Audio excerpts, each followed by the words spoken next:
అరే PhonePe work అవడం Google Pay work అవడం ఇప్పుడు కరెంట్ బిల్ ఎలా కట్టాలరా అన్నా? ఫోన్ పే గూగుల్ పే ఏం వర్క్ అవడం అన్నా? కరెంట్ బిల్కి ఫోన్ పే గూగుల్ పే రెండు వర్క్ చేయవు.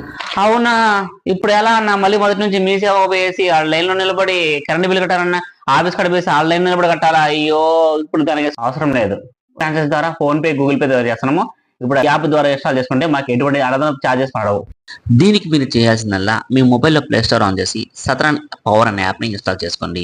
ఆఫ్టర్ దట్ ఓపెన్ అయిన తర్వాత రిజిస్ట్రేషన్ అవ్వండి. మీ ఈమెయిల్ ఐడితో అలాగే మొబైల్ పాస్వర్డ్ ఎంటర్ చేసి రిజిస్ట్రేషన్ అయిన తర్వాత ఇక్కడ సర్వీస్ నెంబర్ చూపిస్తుంది కదా, దాన్ని అయితే ఇక్కడ సర్వీస్ నెంబర్ చేసి ఆ సర్వీస్ నెంబర్కి ఏదైతే లింక్ ఉందో ఆ మొబైల్ నెంబర్ ఇక్కడ ఇవ్వాల్సి వస్తుంది. ఒకవేళ మీకు తెలియకపోతే మీకు దగ్గరలో ఉన్న కరెంట్ ఆఫీస్ కూడా పోతే వాళ్ళు ఇస్తారు. సో రిజిస్ట్రేషన్ సర్వీస్ ఉంది కదా, దాన్ని అయితే ట్యాప్ చేయండి. ట్యాప్ చేసిన తర్వాత మీకు అమౌంట్ ఎంత చూపిస్తుంది. ఇక్కడ బిల్ తీసుకుని ఓపెన్ చేయండి. పేమెంట్ లో చేసుకోండి. ఇక్కడ మనకి యూపీఐ ఐడి ఇచ్చేసి మేక్ పేమెంట్ అని ట్యాప్ చేస్తే ఒక మెసేజ్ అయితే మనకి వస్తుంది మన ఫోన్